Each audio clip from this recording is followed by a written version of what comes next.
Hello, Aldwyn Altuney here, and welcome to Truth Xpose TV, episode 34. Today I have a wonderful guest with us today. Her name is Diane Viola, and she is the director and founder of Positive Relating. She's a passionate student and teacher in the human potential arena since 1983, and she's dedicated herself to facilitating the transformational process to help people remove the barriers to fulfilling their potential and make a difference in the lives of others. And today we're going to be talking about how to heal hidden family relationship and behavioural patterns. Hello and welcome, Diane. Good afternoon. Hi, Aldwyn. Hello, hello. Thank you so much for joining us today. And this is a fascinating topic. I can't wait to find out more about how to heal hidden family relationship and behavioural patterns. So how did you first get into this industry and into personal development? Well, for me, that came right at the end of a year of very intense study when I was feeling somewhat, flat, and I'd also been experiencing a few relationship, patterns of relationship that were a bit dissatisfying. And a friend of mine told me about a workshop that they'd done. And I went along, found out about it, and that was way back in the early 80s. And I was just completely, taken with the opportunity to see how we could make a difference in each other's lives and start to open up ways of relating and communicating and dealing with issues of life. So, personal growth just became my passion from that point in time. Fantastic. And who were some of the earlier people that you studied with? Well, way back then it was Werner Erhard with the S training, and the forum was what I did for, participated in for quite some time. I had lots of, looking at all of the different kind of basic understandings around what it is to be human, and and studied with people that I felt a real alignment with in terms of what they were doing and where they were heading in their work. So one of those people was Lorna Patton, who has her own business as well. So, yeah. Fantastic. And what have you discovered in the area of family relationships and behavioural patterns? What have you discovered in this area with your study? Yeah.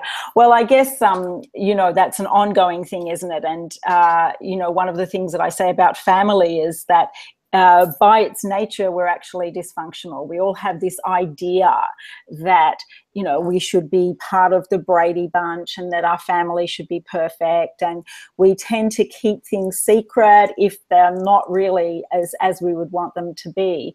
And yet, the families that we are born into are the ideal place for us to learn and grow and heal and become more aware. And I think really they're the most important place as a beginning. And from there, we are able to, as we're able to learn and grow, take that out into our community and our society. So it becomes the place where we see what it is that, I guess is part of our life purpose, really, to be born into that particular family with whatever it is that is there for us, the good, the bad, and the ugly. Yeah, they say that we choose which family we go into, right? Yeah, but not not consciously. Yeah. And I always love, what the late Wayne Dyer said was a beautiful thing. He said that one of his daughters one day, they were standing, he was having some difficulty with her. She was quite challenging. And she said something, she was having words with him. And he said, "Don't you remember, though, you chose me as your father?" And she said, "Well, I mustn't have been paying much attention at the time." Classic. Yeah. Yes, well, that's right. Yes. Family relationships can certainly be challenging, and I've done a lot of work with Landmark as well. Yes. And when we're clearing issues from the past, often it starts with the family, because that's where we get our you know, our first insights into life, I guess, and where we're told what to do and what not to do and how to behave and all that sort of thing. It starts in the family and then it goes into school, etc. Yep. So family issues are actually pretty big, and you know, it actually is mind-blowing how many people don't speak to relatives, don't speak to members of their family, or haven't spoken, you know, you hear of people who haven't spoken to their mum or dad for years, or their brothers or sisters, or, you know, there's a lot of dysfunctional families out there. And, you know, personally, I come from a European background, and, you know, we generally come from very close-knit families. However, even so, you do have to make time for family. However, it's with these people I speak to that haven't spoken to family for a long time, it's usually because something happened at one point, they became upset about it, and they've made up a decision about that family member that they're a certain way, which of course they cover in Landmark. Something happens and you make it mean something, right?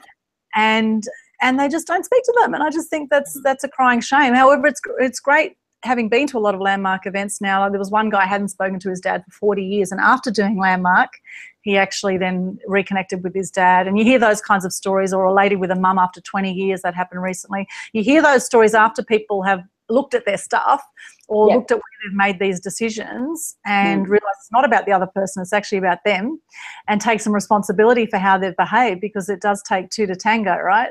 So definitely. What are your thoughts on that? And and I know, you know, Landmark's just one course out of many. It is, absolutely, absolutely. It is one, and there are so many teachers and so many approaches, and certainly I have, you know, studied and worked with a lot of those over time.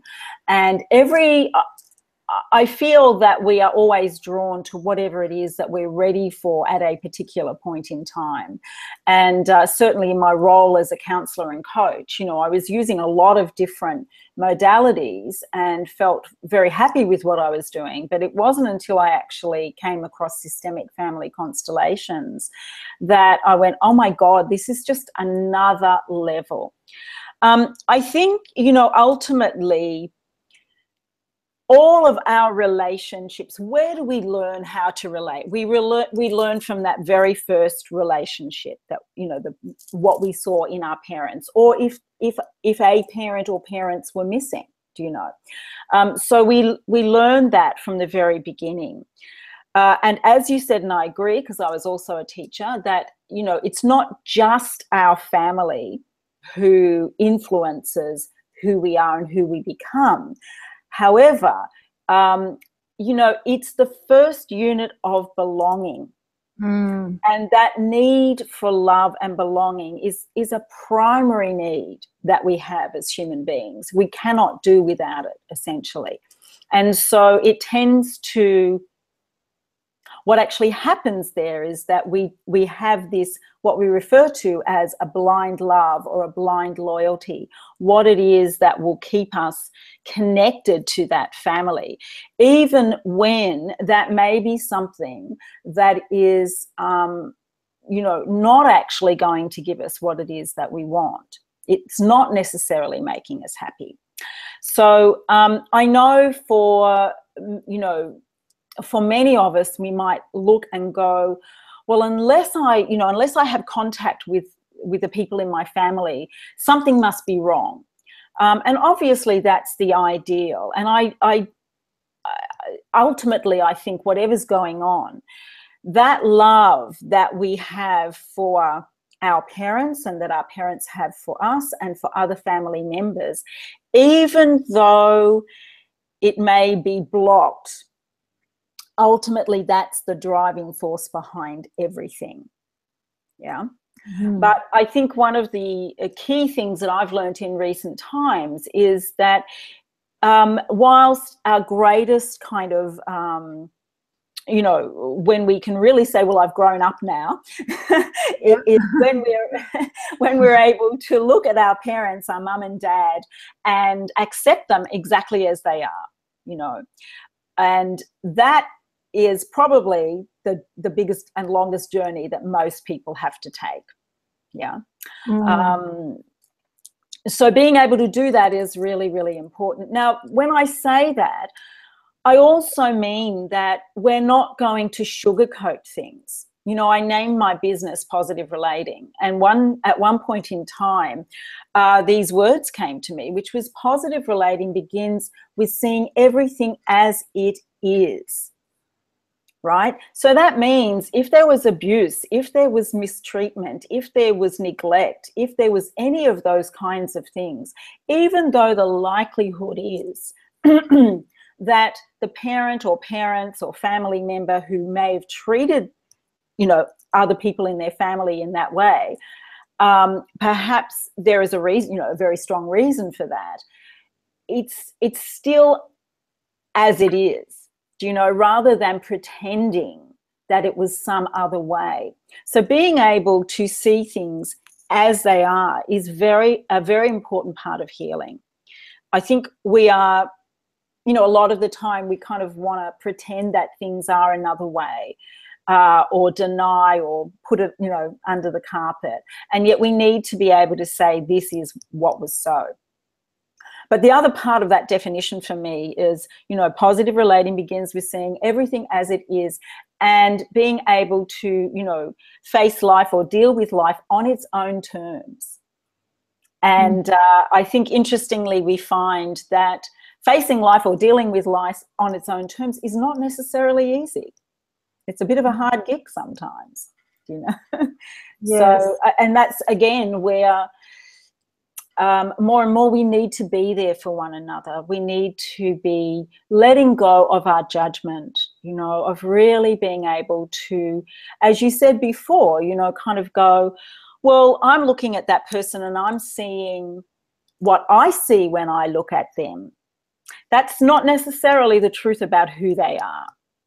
Yeah. So we're always looking through our own eyes. And, you know, if we can look through eyes of love and have compassion and empathy and that beautiful, you know, recognition that what is, you know, who knows if I had been born into that family, if I had had those same circumstances in my life, the likelihood is I'd be doing the same thing that that person that I'm currently judging is doing. Yes, interesting. And Landmark talks about having different filters or different lenses on, and there's a great Landmark forum leader that I saw recently, Gitanjali, her name is, and she does this thing where she grabs people's glasses from the audience and she puts one set of glasses on. Who else has got some glasses? She puts another set of glasses on in front of that, another set of glasses, and so you know people often walk around with all these different glasses and views on life and views on different people, and you know if you can just take all those away and just come back to basics, I guess that's. You know, that's, you know, we love to overcomplicate things, it seems, as human beings, you know, whereas life is pretty simple. And I think we're all born pretty innocent, I would say. And then as we get older, you know, fear creeps in and we're told not to do things and you know, we're made to feel bad and, you know, we feel we're not good enough and all these sort of beliefs come in. And then, of course, we keep those beliefs true for ourselves through our lives. Yeah.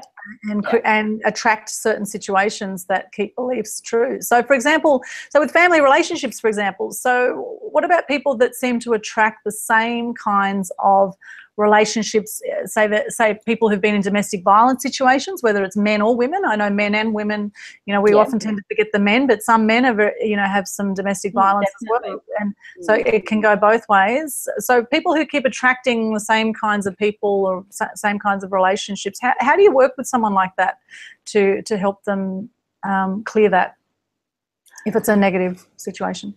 Certainly. I mean, obviously, you know, everyone has their own, whatever it is. So just in terms of what you were saying before around beliefs, okay, so whilst we will develop our own beliefs in life, essentially we are born into a family system which has its own set of beliefs that we unconsciously take on board.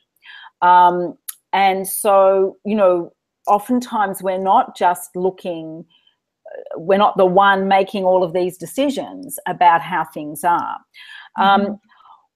when we are repeating patterns, or, you know, we find that it's like, well, you know, this person looks quite different to the last partner I had, but you know what, they're behaving in the same way.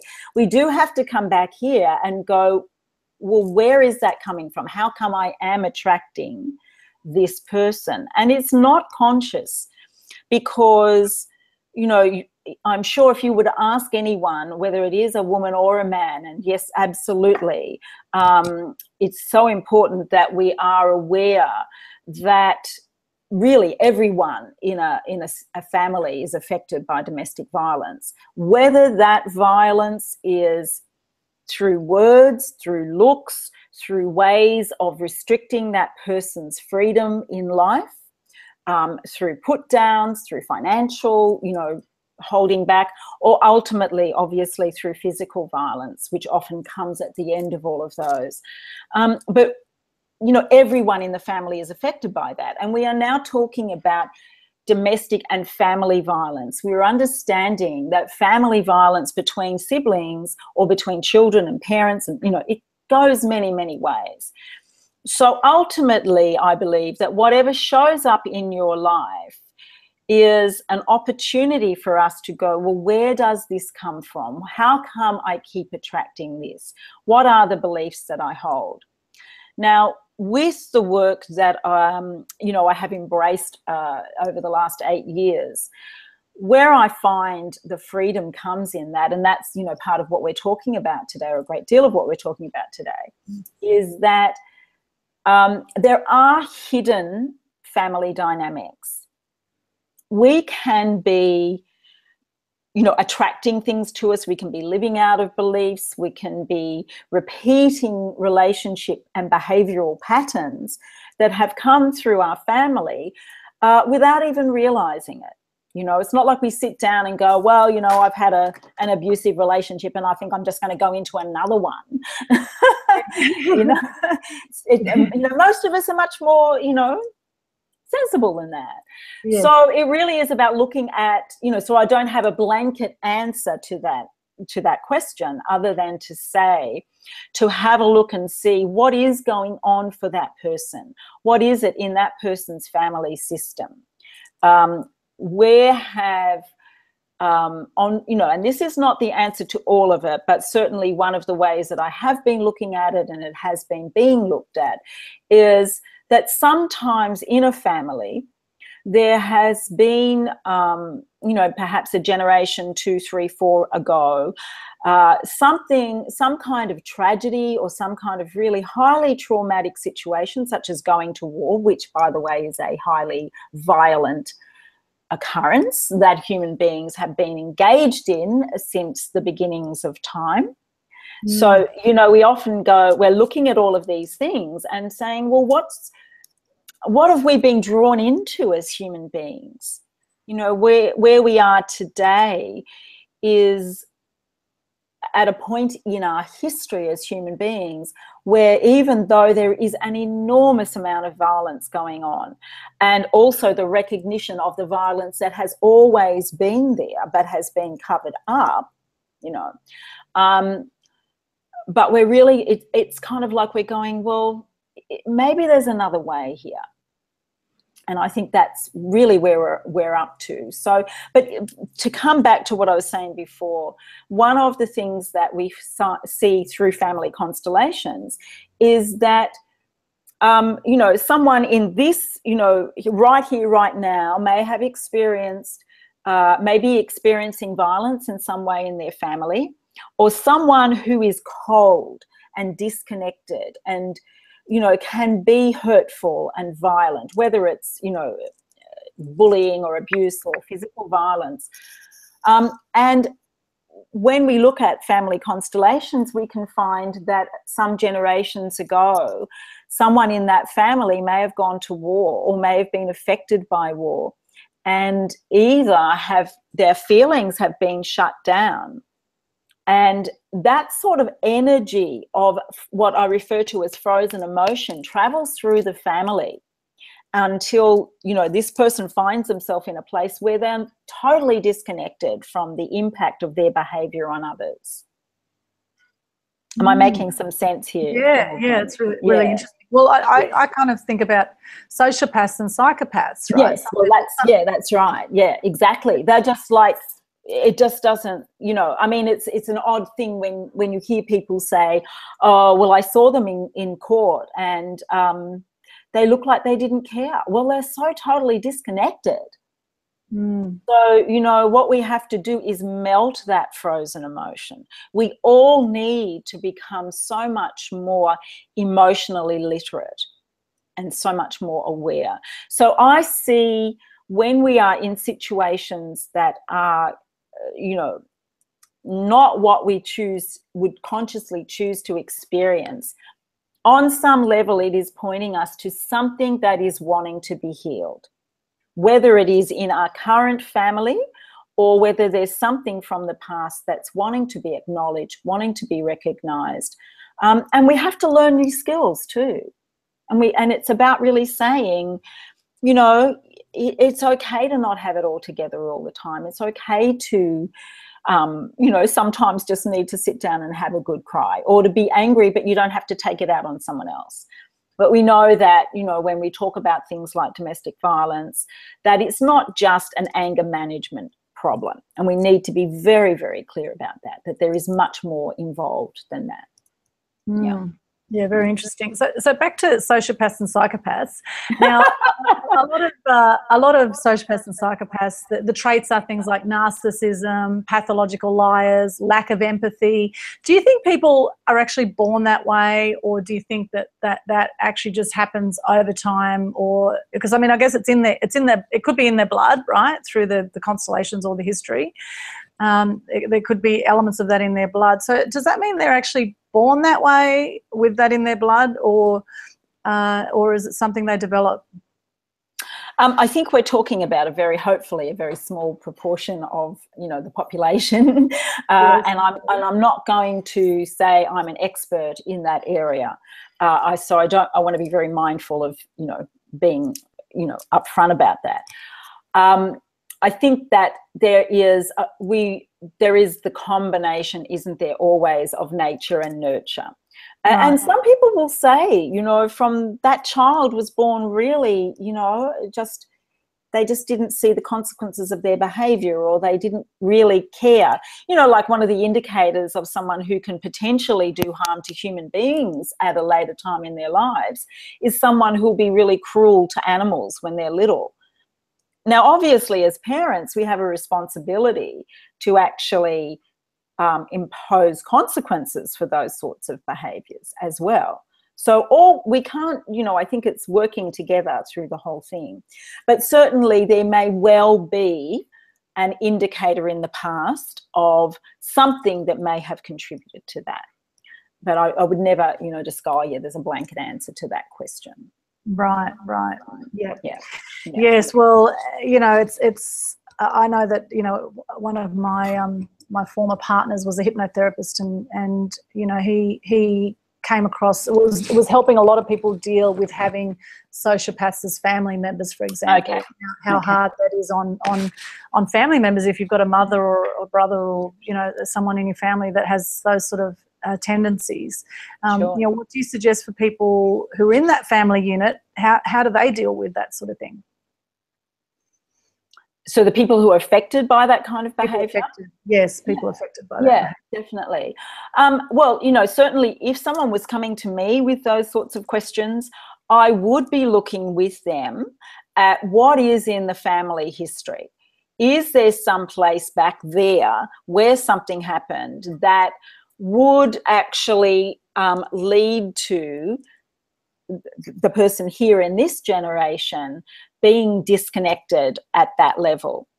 And so, you know, we can look at it from that point of view, but also people need to be, and I think this comes back to what I was talking about earlier, and we can deal with that from that perspective, but also we need to be able to say, you know what, that person, this is what they do. They lie, they cheat, they steal, they, you know, they may even have, you know, violent tendencies. And, you know, it's like being able to really be clear about what is possible and what is not. You know, like we have, I think that over the years, and you know, so that may have been my early entree into personal growth, and certainly I spent 5 years, basically gave up almost every single weekend so that I could participate in those workshops or participate in helping them happen or train in there. So it was a wonderful foundation for me. But of course, over time, I've, you know, studied and learned, you know, done lots of other things as well. But it's really, really important. You know, we can say, oh, anything's possible and we're unlimited human beings and blah, blah, blah, blah, blah. But, you know, sometimes it's as important to recognize and acknowledge what our limitations are as much as what is possible. So do I have control over that person's behavior? No, I don't. You know, and that, you know, a thing that gets bandied about a lot in personal growth over many years has been, well, you know, I didn't make you feel that way. You know, I did this and you felt what you felt. Yeah. And that's true. However, if someone is speaking cruelly or behaving in a manner that really anybody would say, hey, that's not really nice behavior, it's unacceptable to just go, oh, well, you know, that's just how you interpret it. So we need to be able to look at things and say, that behavior is unacceptable. You know, until you're able to change it, I'm not willing, you know, to engage in this or whatever it is. So we need to say, whilst the ideal is that we are connected and all the rest of it, sometimes that's just not possible. It doesn't mean we're not still connected at a heart level. You can hold a place in your heart for anybody. It just may not be appropriate at certain times in your life to have certain people there. Yeah. So, and of course, you know, what happens, you know, you were asking before, what happens in situations where we find that people are treating us badly, and then that erodes our sense of ourselves, doesn't it? You know, it's pretty hard to kind of be around someone who's behaving badly toward you and not take some of that on board, you know, unless you're the Buddha. Yeah. You know, Buddha was okay with that. And, you know, but, you know, or we talk about the Dalai Lama, and even the Dalai Lama will say, you know, there are points in time when you need to be able to say, this isn't okay. Yeah. And I think if we look at it and if we really chunk it up to the highest level, we are living in a world where there are almost no consequences for people's behavior. It's quite appalling a lot of the time. It's like everybody's got rights, but nobody's responsible for anything. Yes. And yet we all suffer, you know, we all suffer the consequences of a society or a culture or a world that goes, oh, well, you can have whatever you want and it doesn't really matter what you do. And I know that's, you know, I'm you know, expanding it or being extreme there, but on many, many levels, we are seeing that.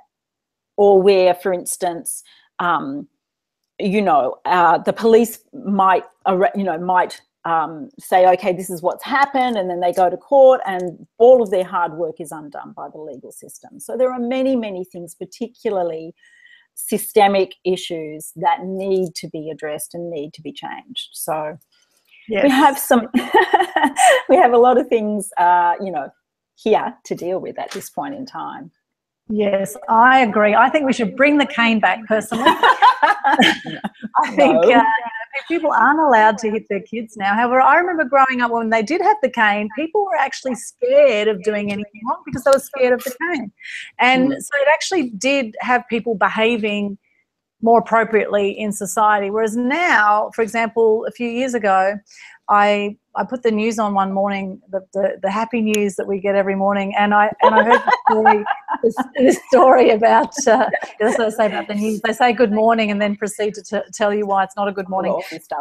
Anyway, so the situation in Brisbane where these two young kids, a 16 and 19-year-old boy, that's what I heard on the radio. They went into this school farm and there was some alpacas there. And what they did with these alpacas is they threw rocks at them, they beat them with metal bars, and then they whipped them with these hoses until they died, basically. Now the punishment for these two kids, 16 and 19-year-old, one of them got basically a slap on the hand, a few hours of community service. The other one got a suspended 1-year jail term and basically some community service. So the harshest penalty for animal cruelty in Queensland is 2 years imprisonment, and it's never been handed down, right? So people are getting away with this. Now, it starts with animal cruelty and then it goes on to people cruelty. Yeah, becomes sociopathic or, yeah. Yes, that's right. And so I do believe in discipline, and I know it's a controversial topic, but I mean, it'd be great to encourage people actually not to have to discipline people in that way, and actually to reward people for good behaviour. However, I think there needs to be some repercussion for bad behaviour as well, and I think that's what's missing. I think since we took the cane away, and since people aren't allowed to discipline their kids or smack their kids, I grew up with a few smackings myself, and it didn't kill me, it just pulled me into line, So yes, it is controversial, but personally I think we should bring that back. And I think also if we had corporal punishment, I think that's another thing that would really help pull people into line, and they would actually be worried about doing certain things. Like places like Singapore, they've got very strict rules around drug use and very strict punishments, etc. And it's the crime rate's incredibly low, and you don't hear of many drug problems. So I think it does work when you have harsher penalties, and I think the Western system is pretty hopeless, to be honest. I probably wouldn't agree with you around the cane. Having been, I'm a little older than you, so I do remember that time. Also, I was a teacher. So I know that it's possible to discipline children without needing to do that. I absolutely agree that, and this is, I went into counselling myself so that I could work with parents, right? So I feel that at this time in our history as human beings, parents are incredibly disempowered when it comes to, to actually raising their children to be decent human beings and contributing members of society. It does take work. It's the hardest job on the planet. I talk about loving discipline. I think it's also, children need to understand, and it's only parents being disciplined themselves that can actually teach that to children, that for all the choices that we make, there are consequences. And those consequences need to be kind of like natural consequences that fall out of the behaviour and make some sense to the children themselves. So, but, sometimes, if a kid's about to do something that's going to really hurt them or hurt another person, I mean, we really need to be able to say, we're not talking about belting children or getting out the strap or doing anything like that. There must be conscious awareness on the part of the parents. But I think a lot of the time parents are so disempowered, and our society is so disempowered. I do remember that example that you were talking about, and it was so horrific to hear about that. But it's there will be many, many people who will also say, well, there are people out there who have killed or threatened to kill, or the one punch, people who are doing, violent things in society. And we are not addressing those things. I personally don't, I'm not going to say I have the answers. When you look at Singapore, yes, even my husband was talking about that the other day. I was brought up with my father telling me stories about, if you steal, they would cut your hand off. And I'm going, oh my God, that sounds terrible. Yeah. I think there has to be a balance in there between not just going, oh, this is the punishment we would impose, but what about recognizing that as human beings, where have we lost? We have lost this sense of, well, it comes back, a responsibility to other people, a sense of pride in our own behaviour. We have been really mollycoddling kids for way too long. You know, we tell them that everything they do is okay. No, it's not always that way. You know, children, their behavior is saying, please, sometimes, you know, when they're behaving out of line, they're kind of going, well, the adults in my life, please show me what is right and what is wrong. Give me that sense of certainty and boundaries. Yeah. So this comes back to another of the concepts in family constellations around the orders of love. And even though I'm referring to family constellations, this is just kind of, this is stuff that we know. It's within us, you know, as human beings. See, somewhere down the track, and I think it kind of coincided with some of those, you know, 30, 40 years ago, you know, the whole personal growth, you know, explosion, where we went in and we did these courses and we went, oh my God, the reason I am like this is because my parents did X, Y, Z. And then we said, okay, well, let's throw the baby out with the bathwater and start to do things differently. But there are some good things, like you said, that were done in the past that still need to be done. You know, parents need to be able to trust themselves. Parents also must be the adults, the big ones.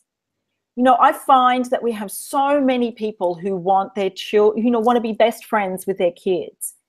That is fine once you've done your job as a parent, which is twofold. One is to give them solid foundations, good values, you know, education, clothing, good food, love, affection, you know, guidelines, discipline, all of those things. They're the foundation of a decent human being.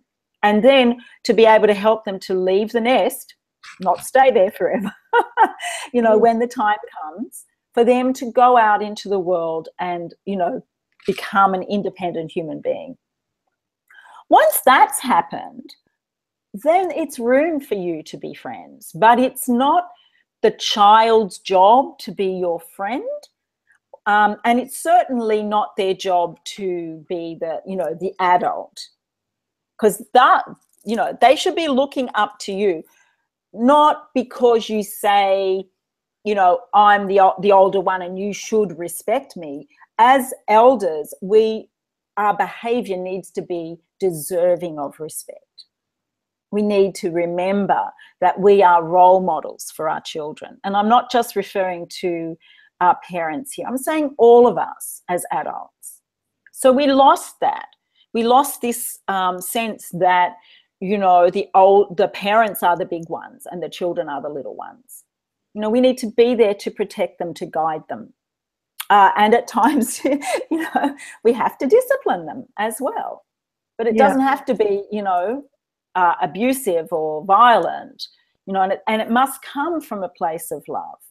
You know, I remember, and I wrote about this many, many years ago, you know, that thing that, I don't know if your parents, but some parents would say, oh, you know, it hurts me more than it does you. And, you know, sometimes that's actually quite true. So, and oftentimes if you were to ask a child, well, what do you think should be the consequence of that behavior? Well, they would be more likely to come up with a much more, you know, stern kind of punishment or consequence than we as adults would. You know, they might go, well, I should never be allowed to watch TV ever again. Yeah, right. So that's I was actually going to ask, what do you suggest that parents do without being cruel to their children, or without causing any physical damage or scarring? What are some simple tips and things that they can do to discipline their children and to teach them right from wrong? And I mean, I know that's all judgment. Right from wrong is judgment, but generally, you know, to be more loving and less cruel. What are some simple tips you can give people about that and how to go about that? Yeah. Well, look, you know, Aldwyn, everything is about modelling, isn't it? You know, working together as a couple. And even if, you know, and of course it's very difficult when people go through separation and divorce, and then you find that you're having blended families, or there's still some tension between the previous partners. It can be very difficult then to actually work together with the raising of your children. But ultimately, you know, the first most important thing is that children see that you are a united front, that they're not going to be able to find their way in there and manipulate you or manipulate the other one. They really want to know that you are going to do the hard yards, do you know? Now, if you ever ask them that, they wouldn't necessarily be able to tell you. But first and foremost, that's the most important thing. And seriously, in a family, the most important relationship must always be that between the parents. The children need to be able to look to the parents and go, you know, they love each other. Their relationship is the most important relationship here. Oh, that's really nice. I can feel safe in that. And then I can play up and be naughty and do all of that kind of stuff, and they'll just come along and let me know, you know.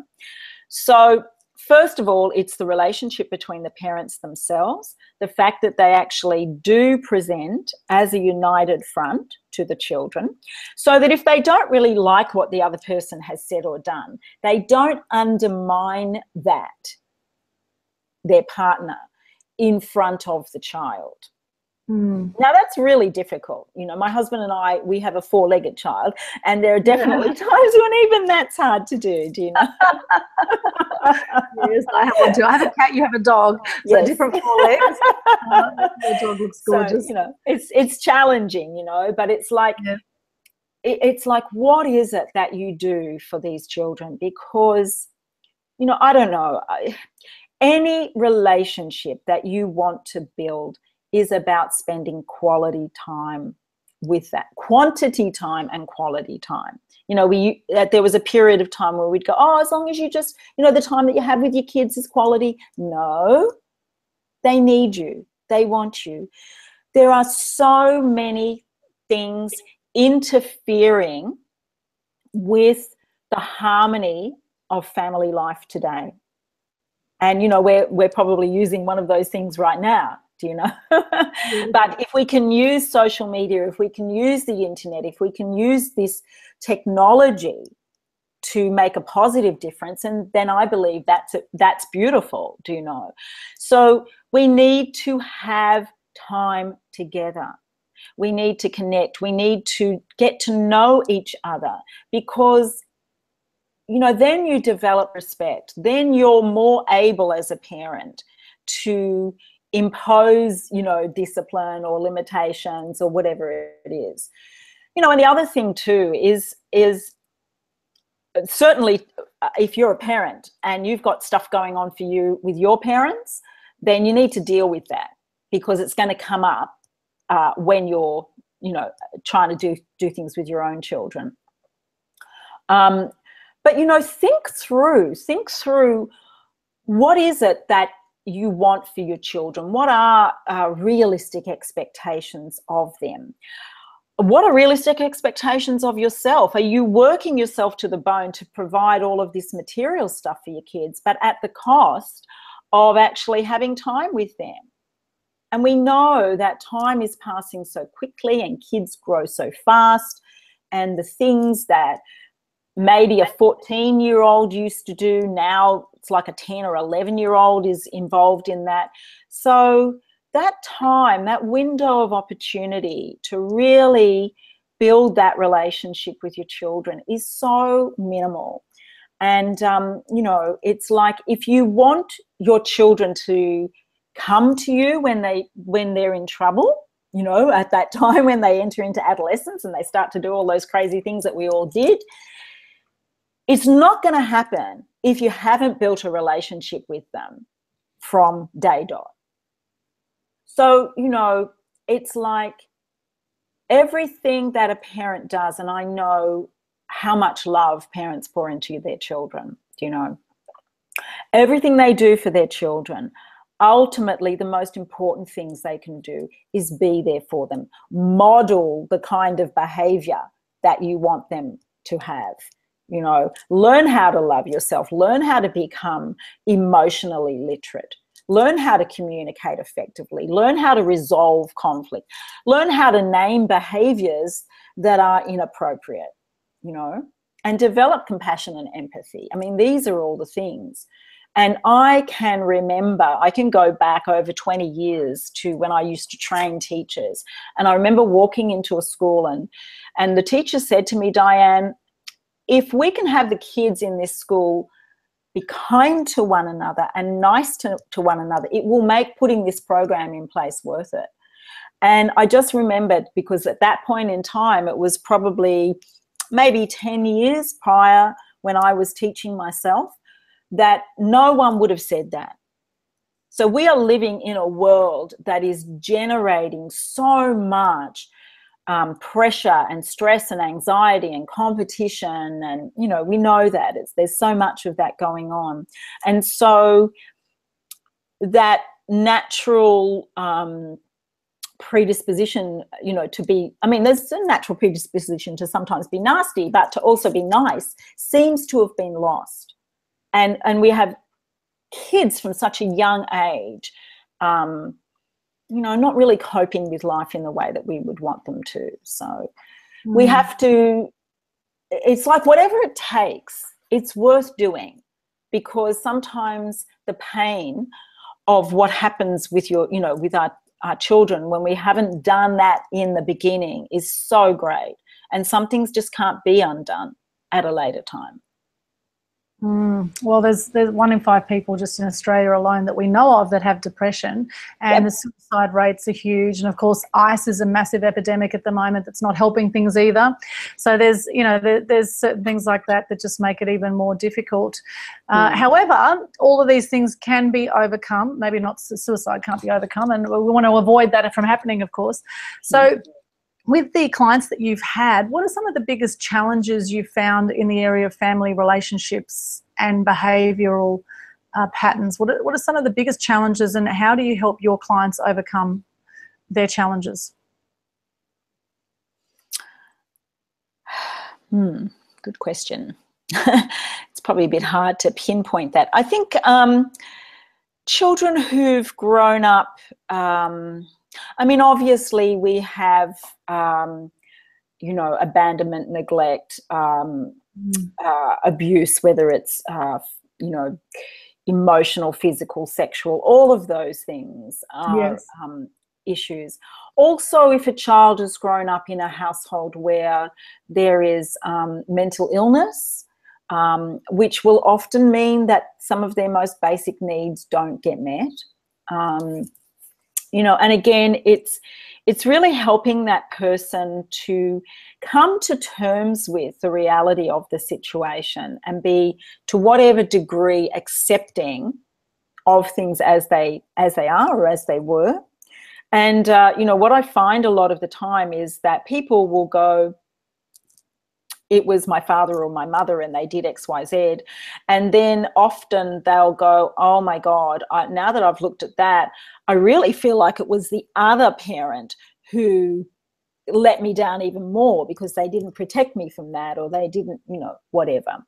So, just using the, different kinds of ways that I work with people, whether it's sometimes for people, the very first step is to just be able to tell their story.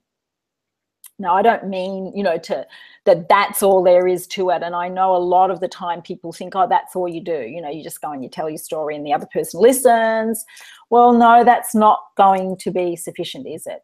We need to be able to do that, but for the purpose of healing it, for the purpose of being able to transcend it, and to learn new things, and obviously to make amends where that's necessary, or to heal relationships through the processes that we use. I think, certainly when I'm working with people, in the agreements that people have with me, it comes up 3 times that people need to tell the truth. And, everyone goes, yeah, well, that's really obvious. If I don't tell you the truth, it's not going to work. But we often don't want to tell our whole truth, or people will often kind of, interrupt their process. And sometimes that has a lot to do with the blind love or blind loyalty that we have.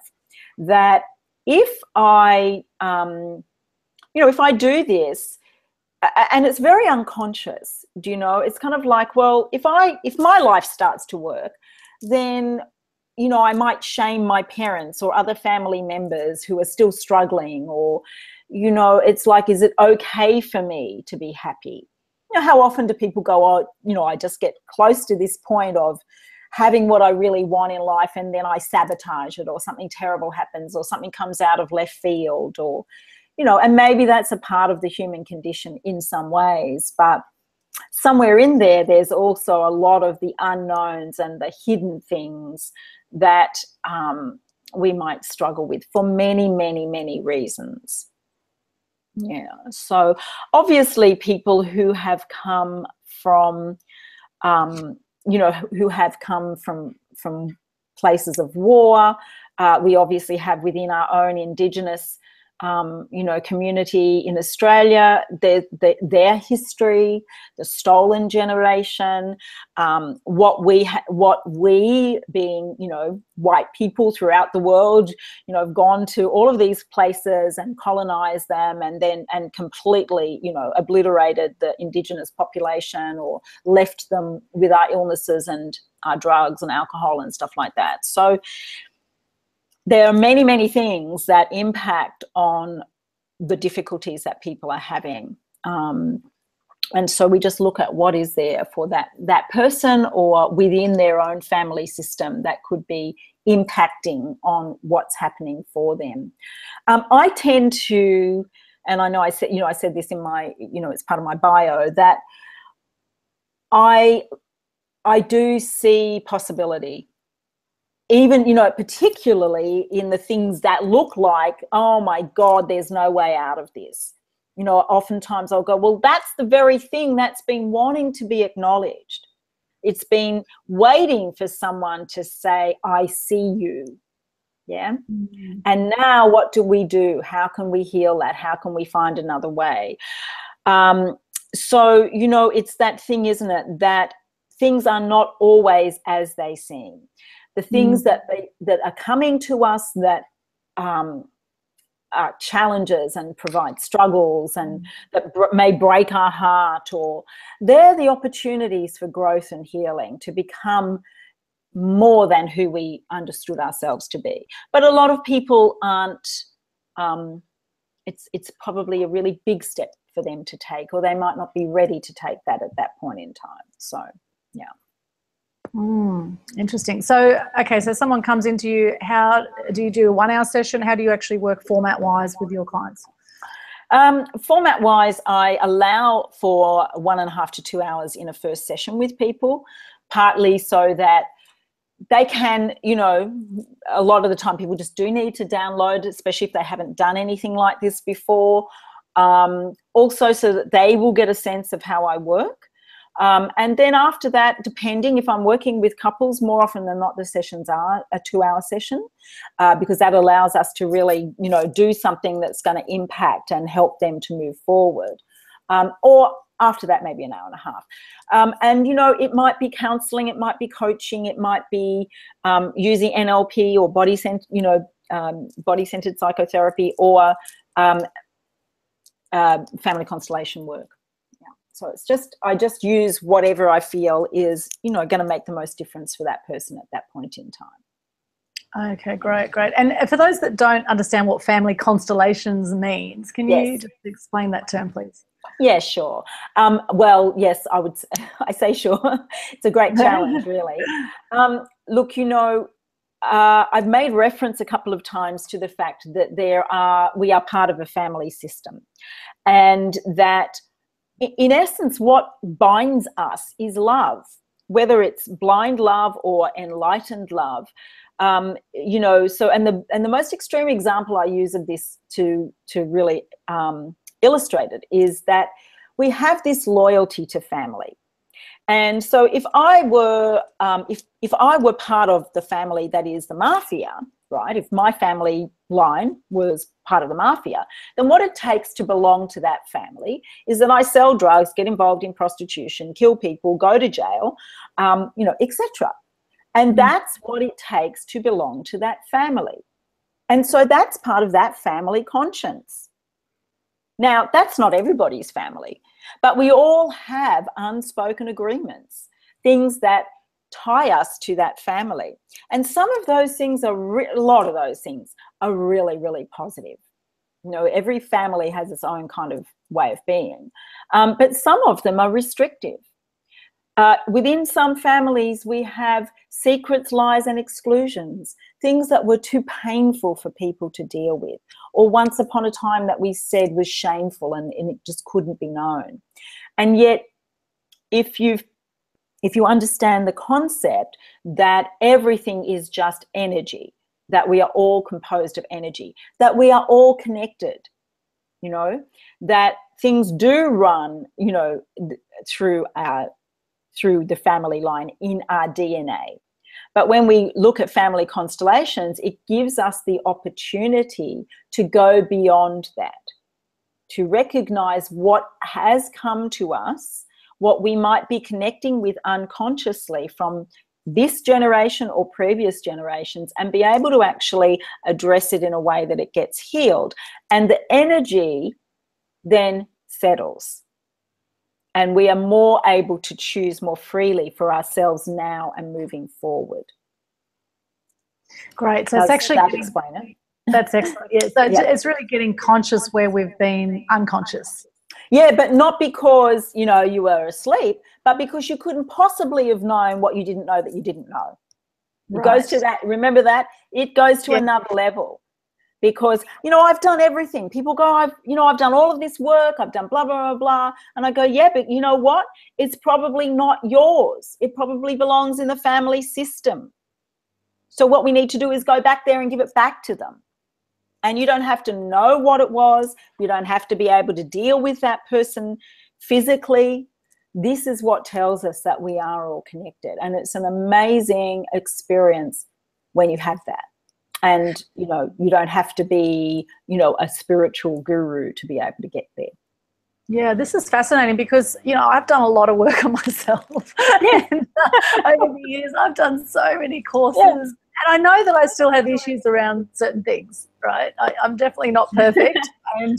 and I guess no one is. However, I know there's areas that I could improve and I'd like to improve. And, you know, I guess they are my blind spots. So I'm fascinated by this. And how many generations back do you go with this constellation work? Look, you know, it just depends on what the scenario is. You know, some people will say 7 generations, others, you know, it could be more. We work it's very intuitive, you know, but it's not done. So if I can just draw an example, right, to help you. Many people will, just talking about something quite different, you know, in terms of our success in the world. So you might go, look, I've built this wonderful business and I'm doing really well, and then something comes out of left field and all of a sudden you're bankrupt, or people are being, you know, treating you badly, or things are not going right in the business. And we can often trace back through the family line, because remember they say the sins of the father are visited upon the son. And we might go back a few generations to where there was perhaps someone very wealthy, but how they made their money was through ill-gotten gains. They did something that maybe even at the time was acceptable. But today we go, well, you know, it wasn't really okay to kick all of those people off their land so that you could, you know, have a successful farm or whatever it is. So I do believe that human beings are beings of integrity, whether they behave that way or not. So when something is out of place, when someone in our family system has done something or brought in another person who in some way has been ill-treated or forgotten, it's like the energy of that person or of that action comes down here until we go, oh my God, I need to do something about this. Which is why, you know, there's a lot of people who will say, oh, just move on, you know, just leave it in the past. But if there's something there wanting to be known, it doesn't matter how much you move on. And, you know, you're either going to deal with it or it'll go to the next generation.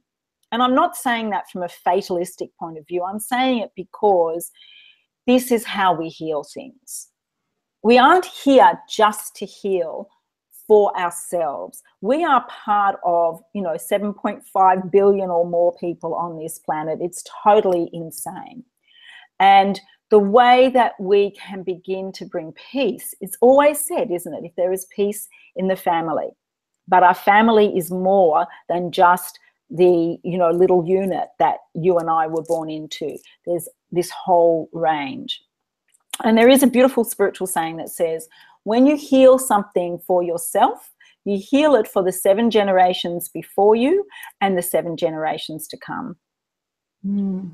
Yeah. That's beautiful. Yeah. Wow, yeah. There's so much more we could talk about on this. We've already been chatting for an hour, and we need to wrap up the show. Definitely. However, it's fascinating, and as you said, it's a very intuitive process that you do with people. So it's very hard to say, obviously, that one solution or one method will sort everybody out. Obviously, it's something that you tailor make for each person, and I can't wait to have a session with you and deal with my stuff. So it sounds brilliant. And if people watching this right now, if they want to connect with you, how do they find you? A couple of ways. They can obviously go to my website, which is dianeviola.com.au. They can contact me via phone via 0417 683 006, or you can find me through LinkedIn, on Facebook, either via my name, or I have a positive relating page and a family constellations Gold Coast page. So I think there's plenty of ways in there. That's great. And you do sessions via Skype too? Yes, I do. So I do my work in workshops, in private sessions, and via Skype or Zoom, wherever you are in this beautiful world that we live in. Fantastic. Thank you so much, Diane. It's been an absolute pleasure chatting with you. Any final words you want to say before you wrap up? I think just, whatever it takes to, it's never an easy journey. And as you said, you've done so much work. I've done so much work too. And sometimes we go, oh my God, will I ever be done? Will I ever be cooked? What about all of that stuff that I've done? Didn't it make any difference? Please trust everything you do makes a difference, and the more, I think the biggest thing to say here is that the more we heal things within ourselves, and the more we're able to go out there and give in the world. And this is what is needed. We're facing such tough things, but I think if we are here in the middle of all of this, then we must have within us what it takes to address it. And so let's do it. Let's have some fun while we do it, because there's no point otherwise. But, and bring other people with you. That's really what I want to do, is like, let's start dealing with the bigger issues, and give time. Give time to yourself. Give time to your loved ones. Give time, and make decisions about where and with whom you spend your time, because we know that it is such a precious commodity. So I think that's me. Thank you. Thank you very much. Thank you so much, Diane. Thank you for coming on the show. My pleasure. We've been on Truth Xpose TV today. My name's Aldwyn, and thank you so much for joining us wherever you are in the world right now. If you've enjoyed what you've seen, please like the video, share the video. If you have any questions, put some comments underneath this video wherever you're watching it right now, and share the love. Share the love, and let's all create a better world collectively, and be kinder to each other and kinder to ourselves. That's what I'd like to leave people with. Let's just all be kind, because there's no need to be at war with anyone, including yourself. So thank you, Diane, and you obviously help people find the peace within. So let's all be a stand for that and create a better world. So have a fantastic time wherever you are in the world. Thank you so much for joining us, and subscribe to Aldwyn YouTube channel if you haven't already, and you can connect with me on all the social media as well: Facebook, Twitter, LinkedIn, Instagram, Google+. So make sure you connect, and let's all create a better world for ourselves and others. Thank you so much, and bye for now. Thank you.